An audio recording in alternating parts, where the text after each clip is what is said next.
මරණෙදි අපේ ළඟ හිටියා ගමේ පන්සල අපේ පන්සල අපේ කමරක්කා අපේ දානෙදි අපේ මරණෙදි අපේ ළඟ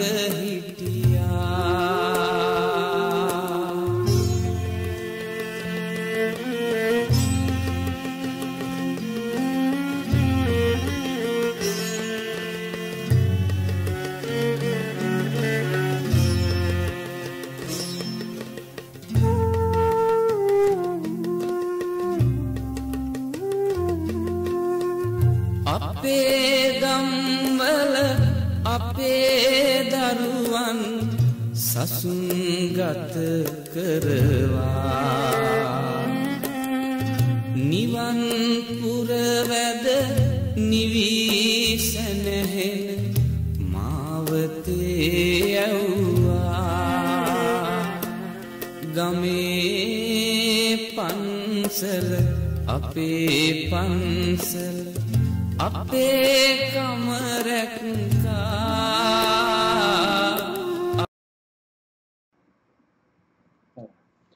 Good evening, everybody. My name is Badip Kalyanavamsa. We have been chanting Jataka tales, Sri Adharma Buddhist Shara for the rainy season. Today is a very special day for us because it is our abbot's, the Venerable Dr. Valpulapiananda's birthday. We would like to send many blessings to his way on this very special day. Happy birthday, Valpulapiananda. The sponsors are tonight Shamali Vijayasinghe, Irushana Vijayasinghe and their son Siddharth Vijayasinghe. They also want to wish him a happy birthday. So the Jataka tale is for tonight. MATTA KUNDALI. Venerable Julampiti Maniratana is going to read the Jataka tales today. So now I would like to invite Venerable Maniratana to start the Jataka tales. Thank you. තෙරුවන් සරණයි කාරුණික සත්පුරුෂ පින්වත්නි අද දේශනා කිරීමට බලාපොරොත්තු වන්නේ මට්ට කුණ්ඩලී ජාතක කතා වස්තුව ජාතක කතාව දේශනා කිරීමට පෙර එහි සරල අර්ථය සාරාංශය ප්‍රකාශ කිරීමටයි බලාපොරොත්තු වන්නේ බුදුරජාණන් වහන්සේ සවැත් නුවර ජේතවනාරාමයේ වැඩවසන සමයෙහි මල නැත්තම් අභාවයට පත්වෙච්ච පුත්‍රයෙක් නිසා බොහොම දුකට වේදනාවට පත්ව සිටිය උපාසක මහත්මයෙක් මුල් කරගෙන බුදුහාමුදුරුවෝ මේ ජාතක කතාව දේශනා කර වදාළේ. එක්තරා උපාසකයෙක් තමාගේ පුතා මලාට පස්සේ එකම පුතයි හිටියේ ඒ පුතා මැරුණට පස්සේ බොහෝම දුකට වේදනාවට පත් වෙලා කාලය ගත කරූ ලබනවා ලෞතර බුදුරජාණන් වහන්සේ අලුයම උදෑසන නැගිටලා ලෝ දිහා බලනවා මම කාටද පිහිට වෙන්න ඕන කියලා ඒ අවස්ථාවේදී සෝවාන් වන්ට කුසල් ඇති මේ දුකට වේදනාවට පත්ව සිටින මේ උපාසක මහත්තයා දකිනවා. බුදුරජාණන් වහන්සේ ඒ උපාසක මහත්මයාගේ නිවසට වැඩම කරලා වැඩම කරපු අවස්ථාවේදී උන්වහන්සේට වැඩ සිටින බුද්ධාසනයක් පනවනවා. බුද්ධාසනයේ වැඩ සිටිය බුදුහාමුදුරන් වහන්සේ ළඟට අවුදින් අර උපාසකයා නැත් දුකට වේදනාවට පත්වෙච්ච උපාසක මහත්තයා බුදුහාමුදුරන්ට ඇවිල්ලා වන්දනාමාන කරව ලබනවා. ඒ අවස්ථාවේදී බුදුහාමුදුරුවෝ අහනවා පුතා මල හේන් අඬනවා නේද කියලා. උපාසක මහත්තයා කියන බුදුහාමුදුරුවනේ එකම පුතයි මට හිටියේ. ඒ පුතායි අභාවයටපත් උනේ මට බොහෝම දුකක් වේදනාවක්. ඒක දරා ගන්න අපහසුයි. අන්නේ අවස්ථාවේදී බුදුහාමුදුරුවෝ කියනවා අද පමණක් නෙවෙයි මීට පෙරත් වගේම උපාසක මහත්මයෙකුගේ තමන්ගේ පුතා අභාවයටපත් වෙලා බොහොම දුකට වේදනාවටපත් වුණා. ඒ දුකට වේදනාවටපත් වුණාට පස්සේ ඥානවන්තයන්ගේ උපදෙස් ලැබීමෙන් මේ දුක වේදනාව දුරු කරගත්තා කියන කාරණාව සිහිපත් කරමින් බුදුරජාණන් වහන්සේ අතීත කතාව ගෙනහැර දක්වනවා. යට ගිය දවස බරණැස් නුවර බ්‍රහ්මදත්ත රජතුමා රාජ්‍ය කරන සමයෙහි ඒ නුවර එක්තරා බ්‍රාහ්මණයෙකුගේ පුත්‍රයෙක් 15 වියේ පසුවන පුත්‍රයෙක් අභාවයට පත් වෙනවා නැත්නම් මරණයට පත් වෙනවා තරුණ වයසේදීම. ඒක මේක ලොකු වේදනාවක් ලොකු දුකක් බවට පත් වෙනවා. ඉතින් අර මල පුත්‍රයා දිව්‍ය ලෝකෙහි දිව්‍ය පුත්‍රයෙක් වෙලා උත්පත්තිය ලැබුවේ. ඉතින් මේ තාත්තා නැත්නම් බ්‍රාහ්මණය හැමදාම පුතා මලාට පස්සේ ගෙනහිල්ලා දාපු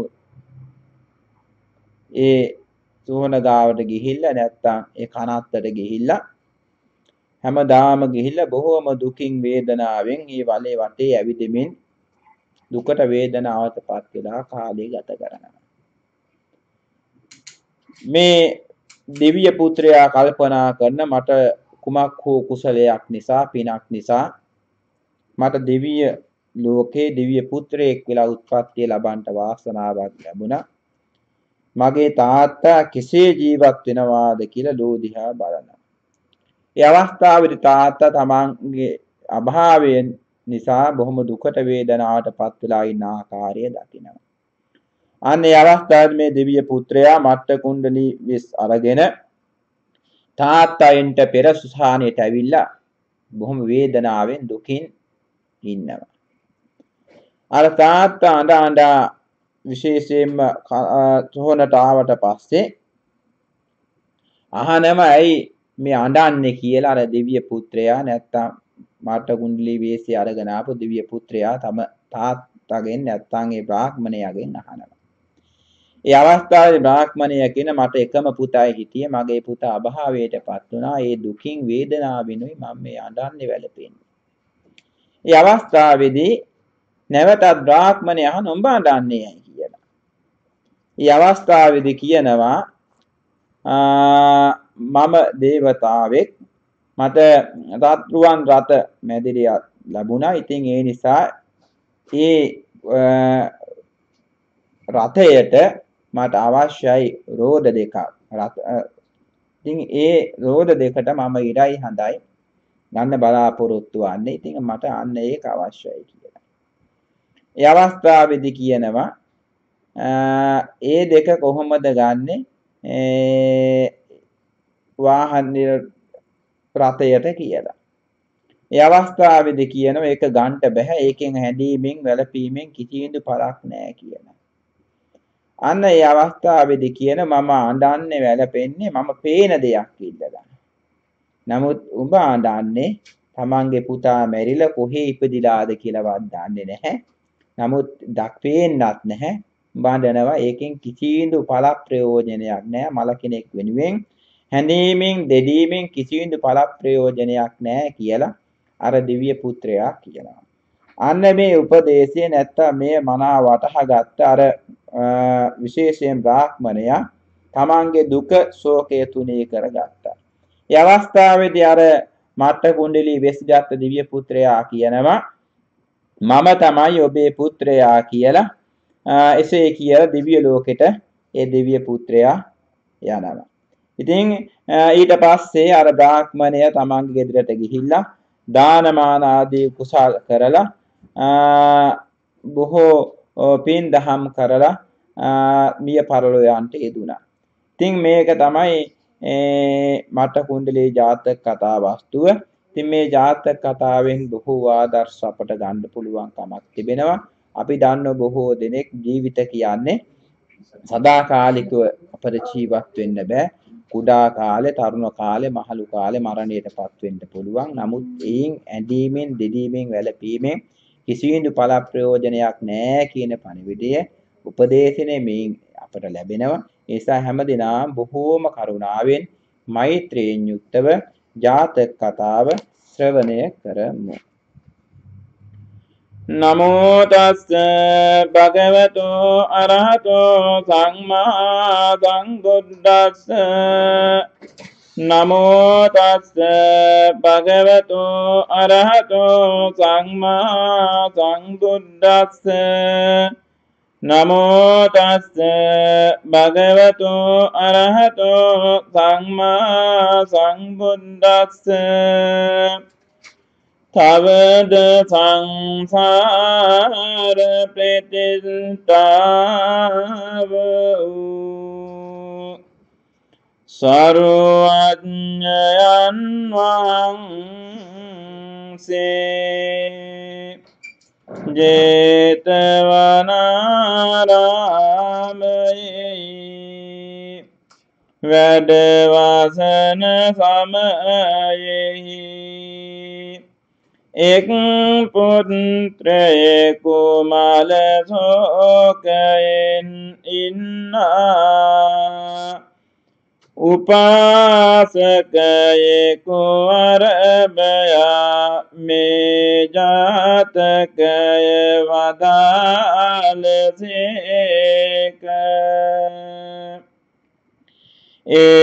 කෙසේද යත් එක්තරා උපාසකයෙක් තමාගේ පුතෙකු මල ශෝකයෙන් නොකා නොබී වික්ෂේපව ඇයි පුත මට නොකියා පලා ගියාදැයි කියා බොහෝ වික්ෂේපයට පැමිණ ඇඳින් නැගී සිටිය නොහි වැද ඕනාහ.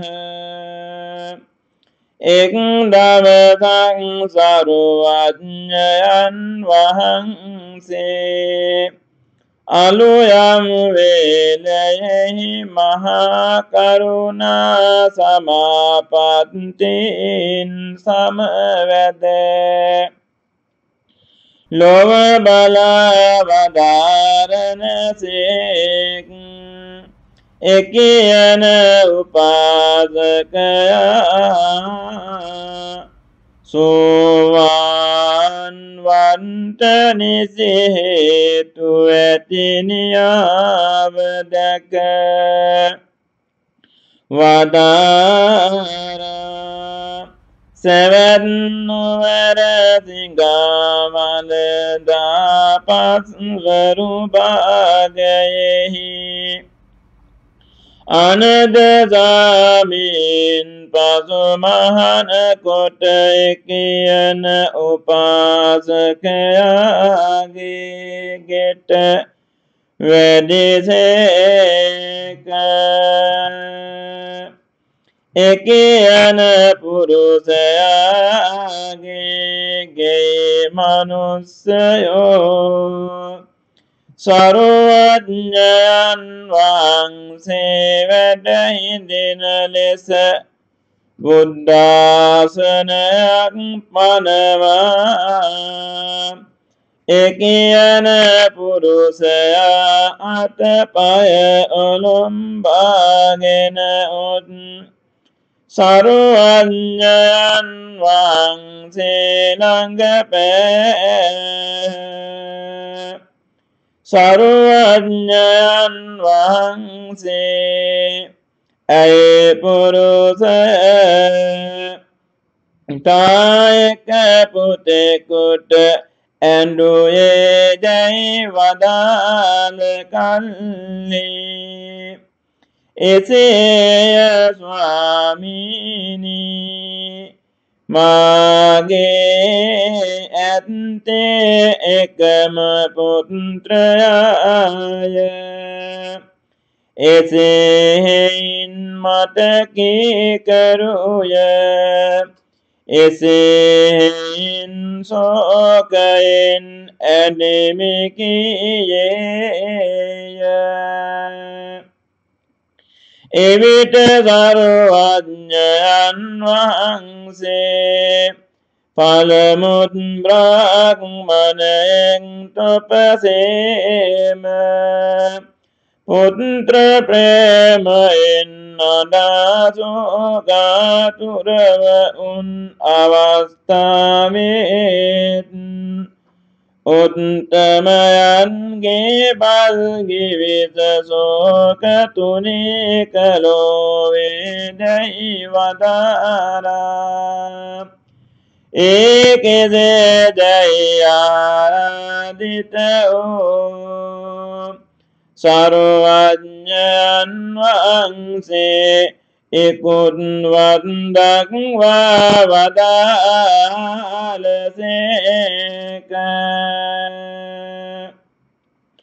ඒකෙසේද යටගිය දවද බරණැස් නුවර බ්‍රහ්මදත්ත නම් රජ්ජුරු කෙනෙකු රාජ්‍යය කරන සමයෙහි එනුවර එක්තරා බ්‍රාහ්මණයෙකුගේ පසළොන් හැවිරිදි අවස්ථාවෙහි පුතෙක් මළත නැත්තේ දිව්‍ය ලෝකයේ උපන්නා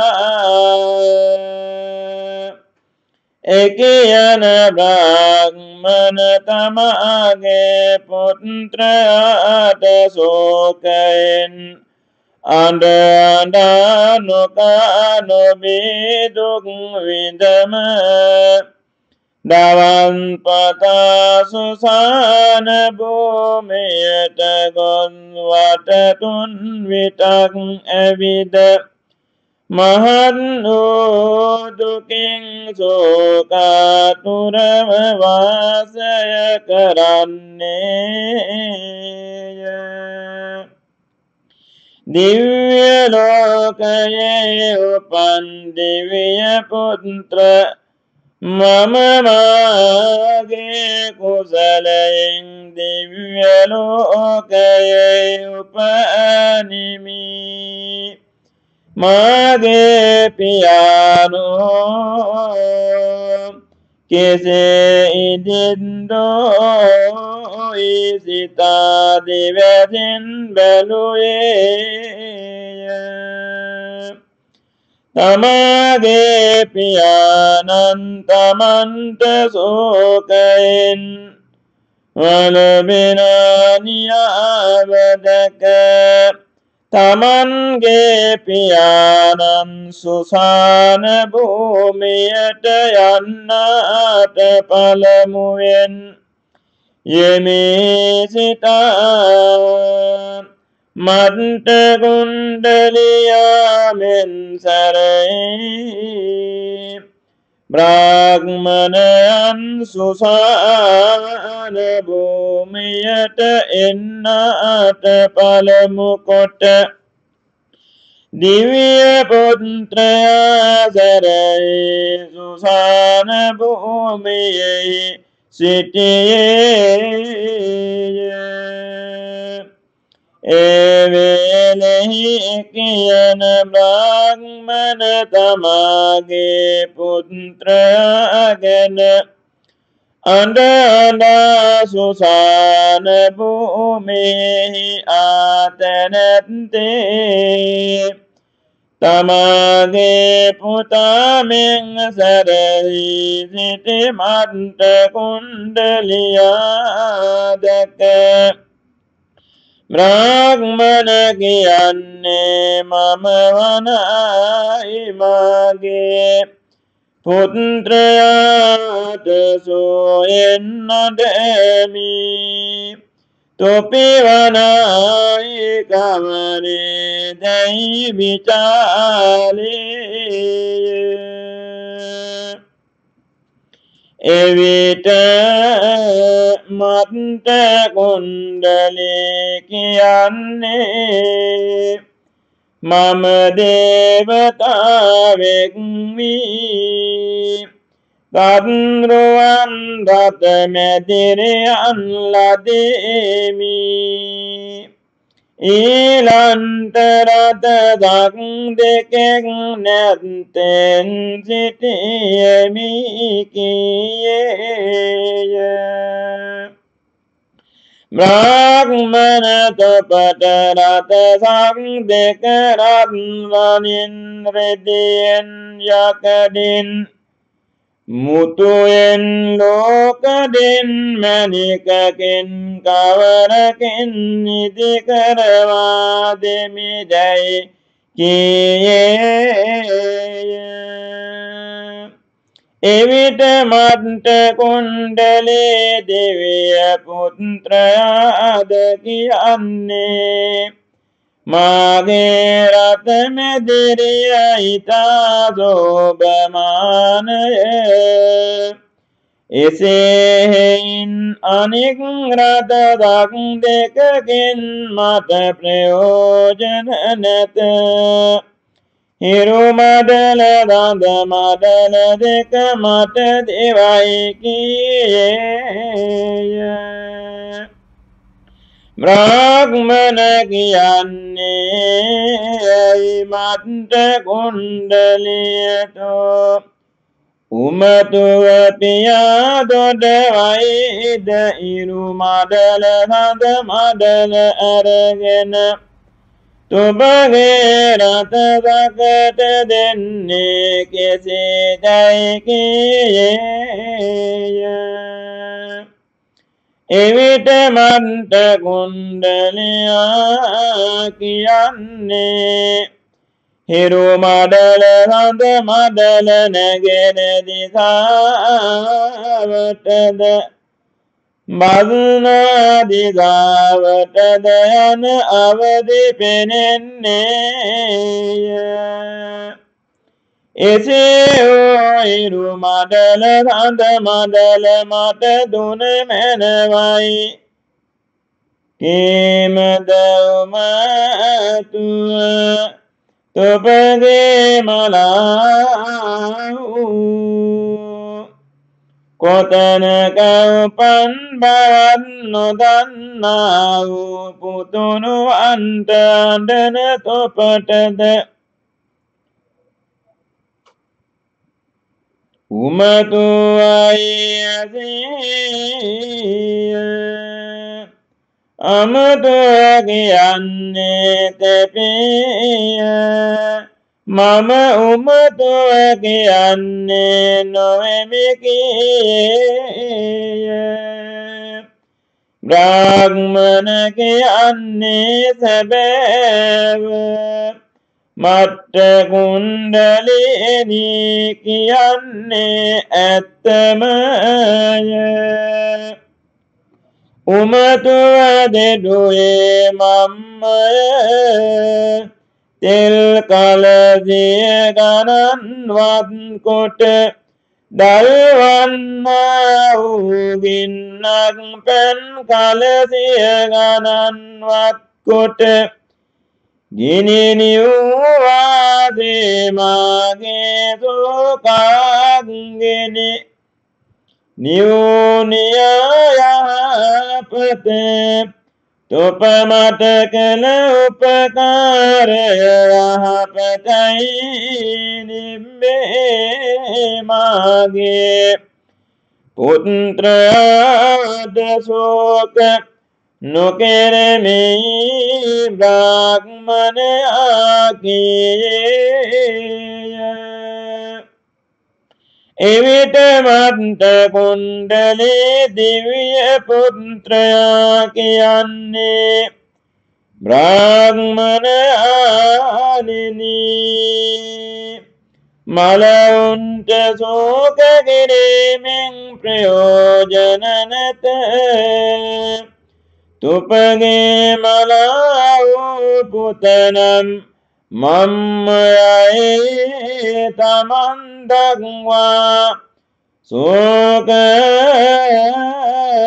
නොකරවයි බ්‍රාහ්මණයන්ට අවවාද කියා දිව්‍ය ලෝකයට ගියේය.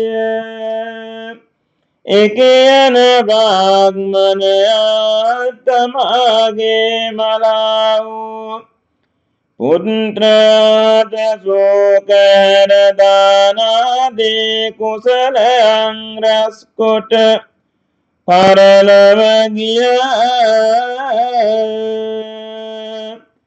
මේ මත්ත කුණ්ඩලී ජාතක නිමවා වදාළ දේක.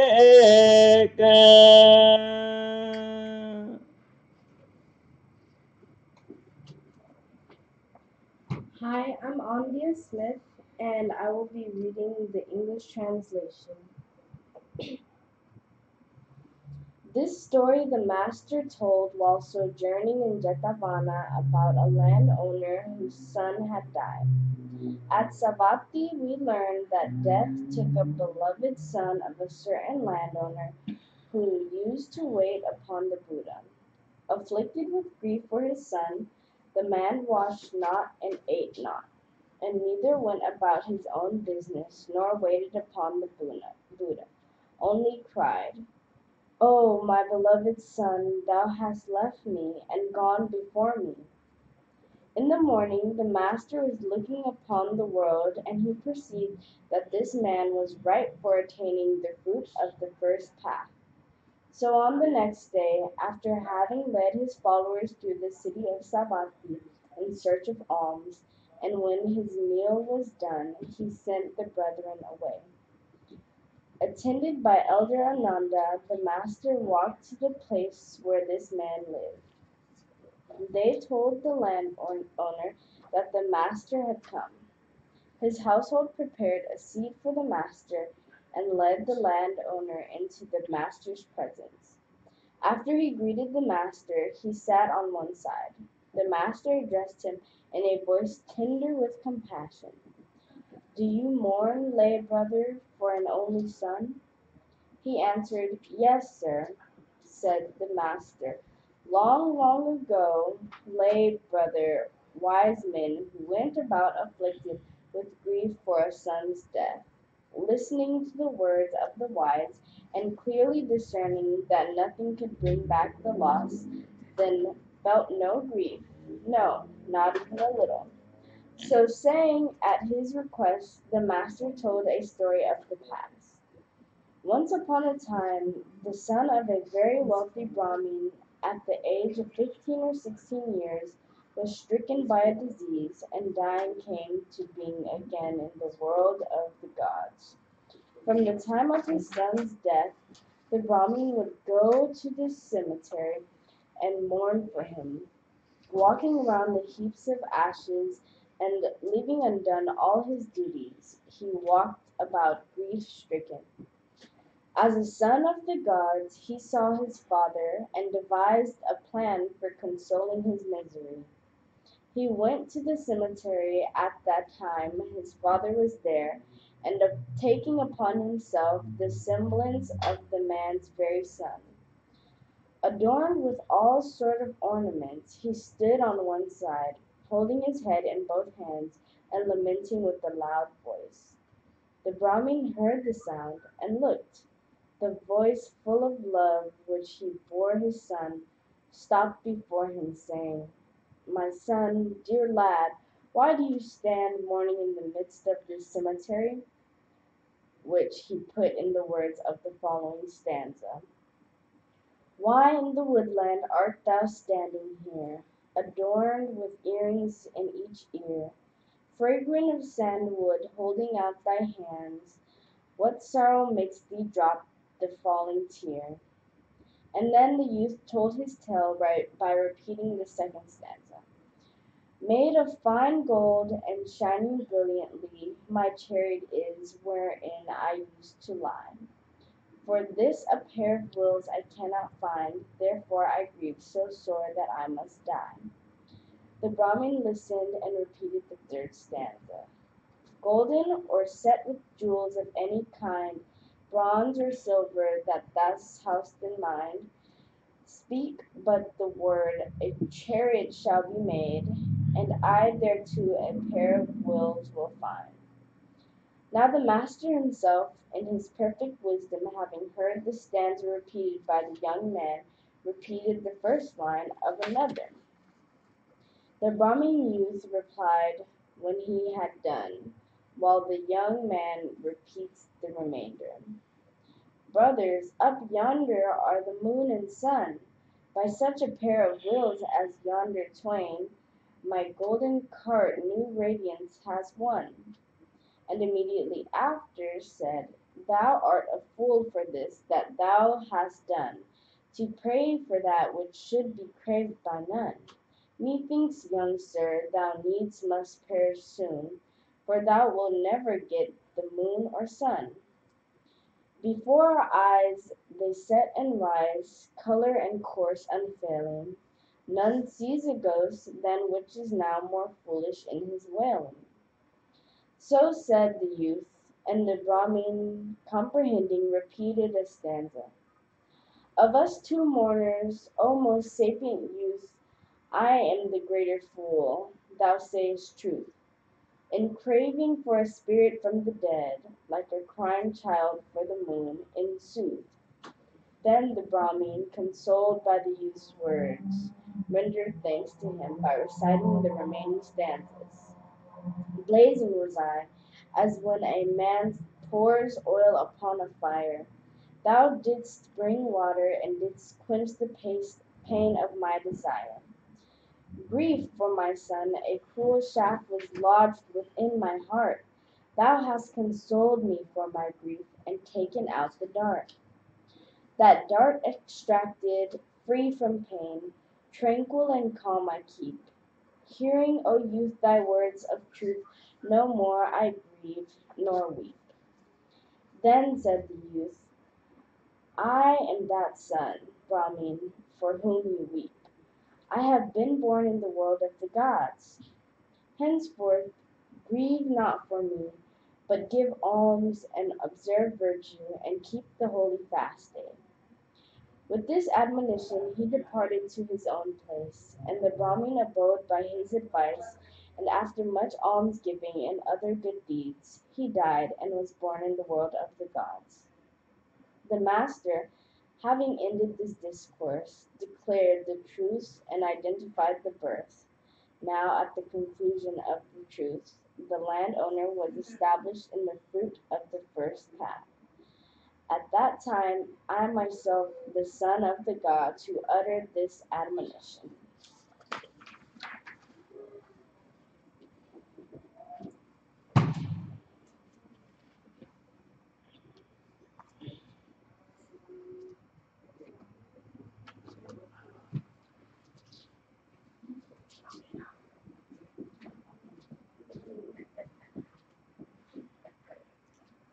Thank you very much, Sunday Smith. You have done really great job during the last few months here. Thank you very much, everybody. Thank you very much, Venerable Julampiti Manratana, for leading the Jataka tales for tonight. And thank you for the sponsors, Shamali Vidyasinghe, Virushana Vidyasinghe, and their son, Siddharth Vidyasinghe. Also, thank you for Venerable Dhammaruchi, who produced the webcast for tonight. So we will see you tomorrow with the different story. Until that, good night.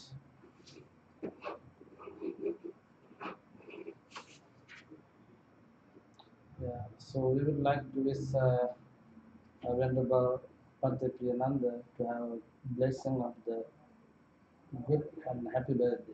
Thank you very much.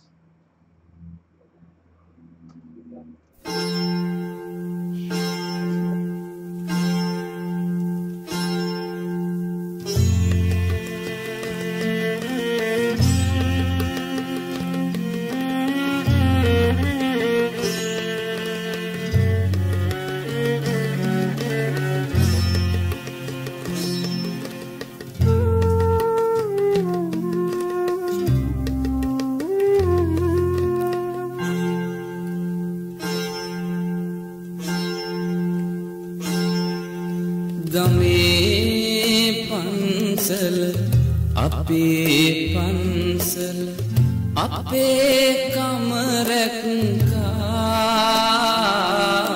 අපේ දානෙදි අපේ මරණෙදි අපේ ළඟ හිටියා ගමේ පන්සල අපේ පන්සල අපේ කම රැක්කා අපේ දානෙදි අපේ මරණෙදි අපේ ළඟ හිටියා